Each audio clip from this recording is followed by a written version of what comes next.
So often people will ask me, how are you so open and aware and tuned in and spiritual? And I often forget how easily I can take a lot of things for granted. And the reason I say that is because I grew up in a spiritual household. I was surrounded in small ways by other spiritual people, tuned in, aware people. And by the time I was 7, somebody told my parents that I was an empath, and that was in the late 70s. And for me, I felt seen, truly, fully seen. I've always trusted that I am supported and loved and seen and held, and that everything's going to work out in the bigger picture. Everything's going to work out. And so, because of that, it's easy for me to take it for granted that other people don't see things that way. So, when people ask me how I do it, I have to actually stop and think about it.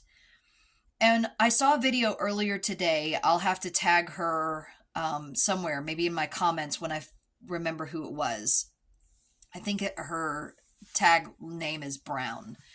And she was talking about how you have to pretend as if everything is magical, that magic lives in things, even if you don't fully believe it, like if you come from a scientific background. And what that helped me realize is that I've always acted as if. I've always acted as if things were going to work out. I've always acted as if spiritual things are all around me all the time. And I'm going to second what she says, what she said. And I'm also going to add my little piece, which is find within you the place that remembers magic, even if it never happened in this lifetime. Maybe it was in a past lifetime. For some people, it was in their childhood when they would go out into the woods and pretend like there were fairies all around them, or that the trees could talk to them, or something like that. Some people never had that. So maybe you have to dig even deeper into a past life or something, but find the place within you that you know magic lives. Even if you have to try and pull it up from the depths of somewhere that doesn't seem accessible right now.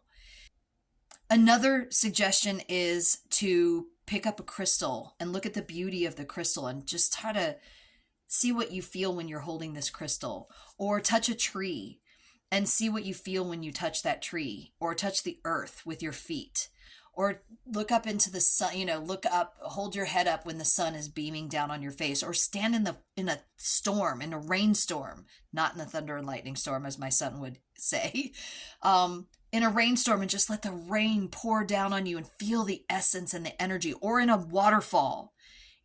Find the beautiful, magical places, whether they're in you or in nature or in your child's laugh, whatever it is, find the magic. Because when you can find it in one thing, you can start noticing in other things, even if it's not in you right away. Then you start recognizing that if it's in them, it's got to be in me. And so that's where I'm going to suggest that that's the work that you get to do.